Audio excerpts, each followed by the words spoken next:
Iron Cross. On the East Front, man-to-man combat, we are doing an assault. Let's go over this real quickly. We have defenders, we have 2 riflemen, and an AT gun with a crew of 4. This crew has not taken any losses, so it's a full 6 soldiers. Again, the basic stacking limit is 6. I don't know if there are any exceptions to that. I think it's just I think 6 is the stacking limit. I don't remember any exceptions. They are in a 1 hex building. Right here, it's hex 4008 if you are lucky enough to be playing along. Attacking, we've got 4 riflemen, 3 in upstate, 1 in downstate. We just said that Otto, an acting leader, because he has a performance rating of 10, and he can lead all these soldiers because they're part of the same squad. He passed his modified performance check. So let's pick up again. AFEs do not assault, but of course they can do overruns. It'd be nice to show overruns too, but I don't think I'm going to get to that. I think I'm just going to do assaulting here. Demo before I wrap up this, pack away this scenario. Just, even though I'm packing it up, it's top-notch gaming. Units that fired in the moving fire phase may not assault in the assault phase of the same player turn. Now that's interesting. That's a moving fire phase. That's weird. Units that fired in the moving fire may not assault in the assault phase of the same player. Oh, okay. No, that's right.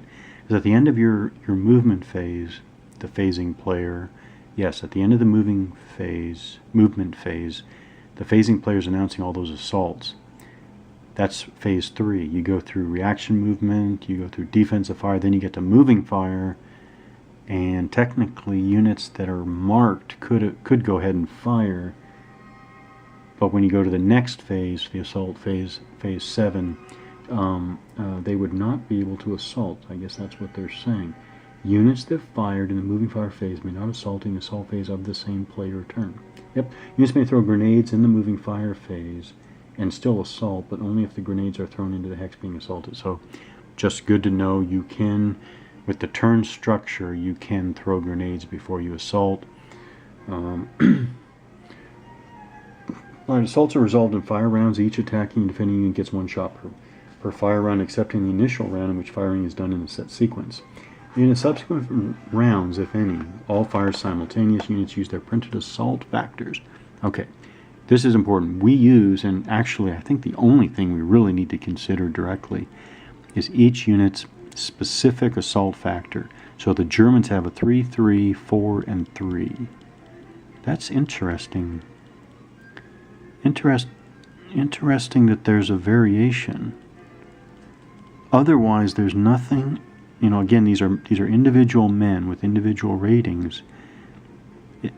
That's funny. I just assumed, this is really interesting, I just assumed that all soldiers of the same type had the same assault rating. But this almost looks like the designer factors in that this particular soldier, Streich,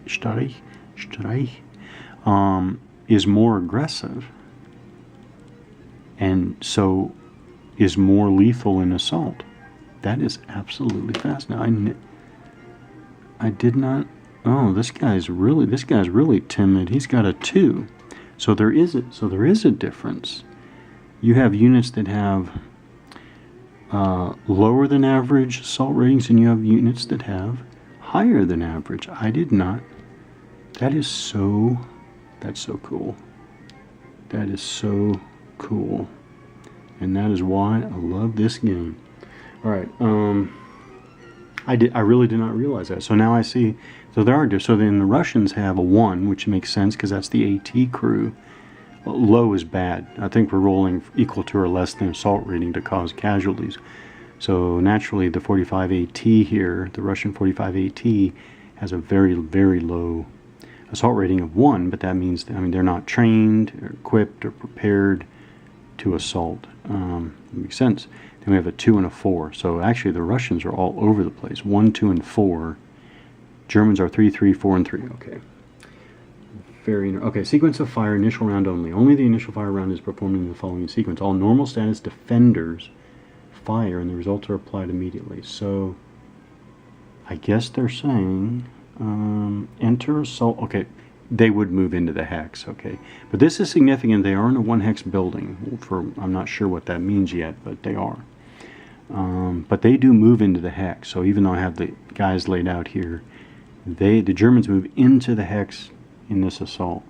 Determined fire sequence. So I guess this is, I did not realize that defenders, so this is your defender's benefit right here. They fire first. So when a unit fires in any round, the owning player rolls 1 die.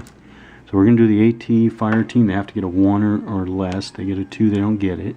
Then we've got the next soldier, Kostelenko. Oh, he gets a casualty because he has an assault rating of 2. I don't think there are any modifiers, but I will pay attention. Are there any I don't think there are any. I think it's straight.